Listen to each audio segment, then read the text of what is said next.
Today we're taking our very first look at a completely new realm mechanic currently being tested. Greetings, Guardians. This is Olympus Alliance. Before we begin, I want to make one thing clear. This is early information provided with permission from the developers for testing purposes. Agreed. Just imagine the possibilities. The unlimited amount of juicy resources we could perfectly steal. Something worth fighting for. Everything you see today is simply an explanation of how the system works in its current state. As testing continues, some mechanics may still change before the feature officially arrives. But we won't just sit inside our base wasting time. With that said, let's begin with the first and probably the most important part of this new game mode. The participation requirements and the rules for declaring war on a fort. First of all, not every account will be able to participate immediately. To enter this new realm activity, you'll need to meet two basic requirements. Your realm mechanic must already be unlocked, and your Hall of Heroes must be at least level 7. Once both of these conditions are met, you'll be able to take part in this new feature. Now let's move to the guild requirements. Only the guild master and generals can declare war on a fort, and before doing so, several conditions must be satisfied. The first one is simple. Your guild must have at least 5 members. Second, the fort you're trying to attack cannot currently be in its protection stage. Protected forts simply cannot be targeted until that protection period ends. Third, your guild cannot already have another active or declared war on another fort. The only exception is wars that are already incoming, which don't count towards this limitation. Next, there is also a daily limit of 3 declared wars. Cancelled declarations don't count against this limit, but once you've reached 3 active declarations for the day, you'll need to wait before declaring another one. The system also introduces progression through fort levels. If your guild already owns a fort, you may only declare war on a fort that is 1 level lower, the same level, or 1 level higher than the highest fort your guild currently controls. If your guild doesn't own any fort yet, you'll begin by attacking level 1 forts.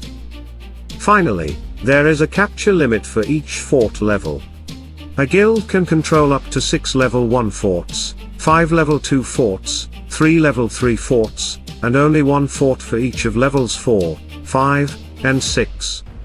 At first glance, this list of rules might seem a little overwhelming, but once you read through them carefully, they're actually quite straightforward. They're simply there to organize how guilds enter the war, how progression through fort levels works, and how many forts each guild can control at every stage. This is only the foundation of the system. In the next part, we'll start looking at the forts themselves and how this entire realm warfare mechanic begins to come together. Once again, there is one additional rule worth mentioning before we move forward. A guild cannot own more than 6 forts in total. Even if all the previous conditions are met, once your guild reaches the maximum of 6 captured forts, you'll need to free up space before capturing another one. Now let's look at the different fort statuses, because every fort on the realm map will always be in one of 5 possible states. The first status is unavailable. When a fort is unavailable, no guild can declare war on it. It simply isn't open for attacks. The second status is available. As the name suggests, this means the fort is open, and if your guild meets all the requirements we discussed earlier, a guild master or general can declare war against it. The third status is protected. After certain situations, a fort enters a protection period where it cannot be attacked. Guilds must simply wait until that protection timer expires before they can declare another war. Next comes war declared. This means a guild has already declared war on that fort, but the battle hasn't started yet. During this preparation phase, squads still cannot be deployed. Finally, we have active war. This is the stage where the battle officially begins and guild members can finally deploy their squads to capture the fort. That naturally brings us to the final point on this page. War declaration. Once a guild master or general declares war on a fort and all the required conditions have been satisfied, the battle doesn't begin immediately. Instead, a 30-minute preparation timer starts. Those 30 minutes are designed to allow the entire guild to organize before the fighting begins. Members can gather their forces, teleport to the fort's borders, coordinate their strategy, assign responsibilities, and prepare their attacks before the active war phase officially starts. So rather than being an instant battle, every war begins with a dedicated preparation period, giving guilds time to communicate and organize before committing their squads to the fight. These are the basic fort states and the complete war declaration process. In the next section, we'll start looking at how the actual battles for these forts take place and how guilds will fight to capture and defend them. Now let's move on to the fort battles themselves, because this is where the competition for each fort actually takes place. The capture condition is very straightforward. Every fort is defended by guards, and those guards must be defeated before any guild can claim ownership. Once there are no guards remaining inside the fort is captured by the guild that has accumulated the highest number of capture points. So defeating the guards is only one part of the objective. Throughout the battle, every guild is also competing to earn as many capture points as possible, because those points ultimately decide who becomes the new owner. Now things become even more interesting with the fort joint siege mechanic. A single fort can actually be attacked by multiple guilds at the same time. Each guild declares war independently, meaning every guild has its own start time and its own end time for the siege. Although the battles happen in parallel, each guild is effectively running its own attack window. The fort is only captured once all of its guards have been defeated. At that point, ownership is awarded to the guild that has accumulated the highest number of capture points during its siege. However, there are a couple of important situations to keep in mind. If a guild's siege timer expires before the fort is conquered, that guild is immediately removed from the competition, and all of its capture points are lost. And finally, if the timers of every attacking guild expire before the guards are defeated, then the assault fails completely. The fort remains under its current control, and no guild successfully captures it. As you can see, this system isn't simply about attacking first or sending the strongest squads. Timing, coordination, and maintaining pressure throughout the entire siege appear to play an important role in determining which guild ultimately claims the fort. Now let's look at how a fort is defended, because before attackers can even think about capturing it, they'll first have to fight the guild that already owns it. Every captured fort has a garrison made up of player squads from the guild that controls the fort. These are the defensive teams that protect it from enemy guilds. A garrison can contain up to 10 squads. Once all 10 positions are occupied, no additional reinforcements can be deployed until a space becomes available. Another interesting mechanic is the deployment order. The last squad to enter the garrison becomes the first squad that attackers will face.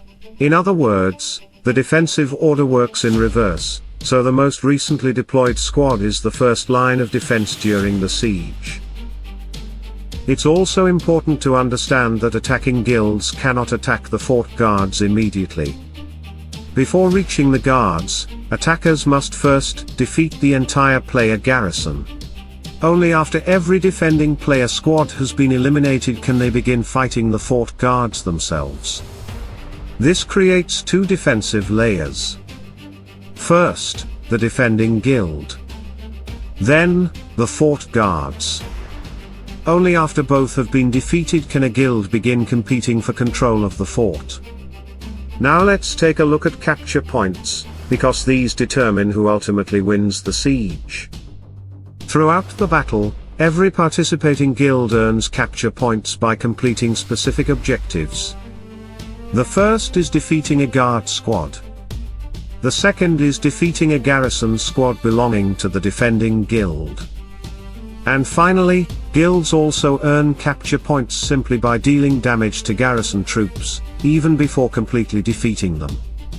So capture points aren't earned through a single objective. They're accumulated throughout the entire siege by fighting both the defending players and the fort guards, making every battle contribute toward the final result. As we've already seen, once the guards have fallen, these capture points become the deciding factor that determines which guild takes ownership of the fort. Now let's finish by looking at the capture rewards, because after all the battles, coordination, and competition, this is what every guild will ultimately be fighting for. The first thing to know is that these rewards apply only to the first capture of a neutral fort.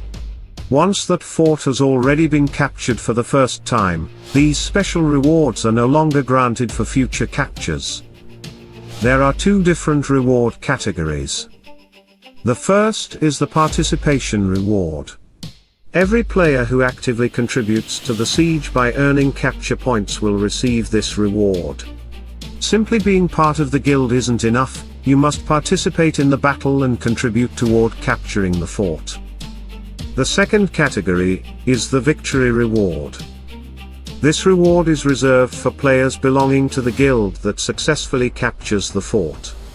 Just like the participation reward, players must also have earned capture points during the siege to receive it. So both rewards encourage active participation rather than simply being present while other guild members do all the work. But the rewards don't stop once the battle ends. As long as a guild continues to own a fort, every member of that guild receives a guild bonus. The exact bonus depends on the specific fort being controlled, meaning different forts can provide different benefits to the guild that owns them. And that completes the overview of the current rules for this new realm fort system. As you can see, while there are quite a few mechanics at first glance, the overall structure is actually very logical. Guilds declare war, prepare their attack, fight through the defending garrison, defeat the fort guards, compete for capture points, and, if successful, claim both the fort and its rewards. This is only our first look at the system, and as testing continues we'll continue exploring every mechanic in more detail as additional information becomes available. Guardians, we'd love to hear your first impressions.